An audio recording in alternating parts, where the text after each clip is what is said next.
All right, so I swapped out the old brake lines for these new stainless steel ones, and this one was a pain to bleed. I just couldn't get any pressure, and what I read was to take off the front calipers and push them all the way back in and then bleed it from there.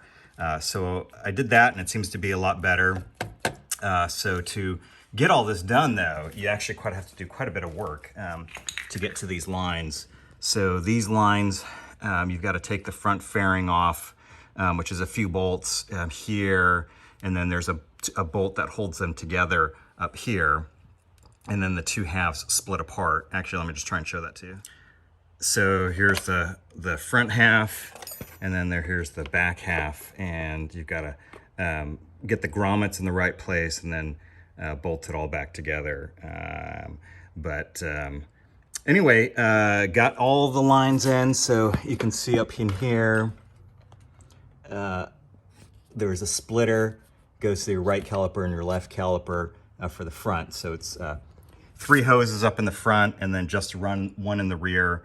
And we'll see how they work out. I thought this line was gonna be a lot firmer with the stainless steel lines on them, but so far they feel pretty much like the OEM rubber ones. So unless my rubber hoses were just so hard that they felt like stainless steel. But we'll see how they are on the road when I take it out for the next ride. But anyway, that's this job done. All right, so getting this front fender back on is turning out to be quite the ordeal. So there's 2 grommets.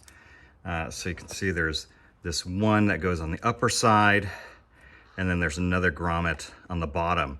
And they've got to be lined up almost perfectly on each side. I think this one, it's so soft, the top one, you can just squeeze it in from the top. But these bottom ones, you want to make sure that you get those lined up into the front, the back part of the fender, and then it'll push in. But you got to line them up on both sides. So let me make sure I do that, and then I'll come back here. All right, just a quick tip on bleeding these brakes. So I had bled the brakes the traditional way, and it wasn't building any pressure. So I had to, there was a tip online that said remove the calipers. So I took the calipers off and then pushed the pistons back into the caliper, and that seemed to help a little bit.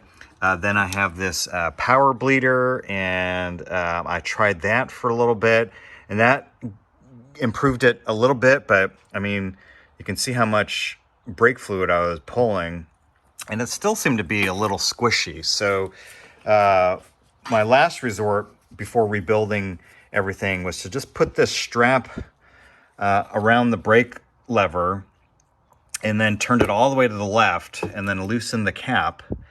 And left that overnight, and I think it seemed to have gotten all of the little bubbles out. So anyway, just use this strap, hold it overnight if you're having trouble bleeding your brakes and it's not building any pressure, and see if that helps.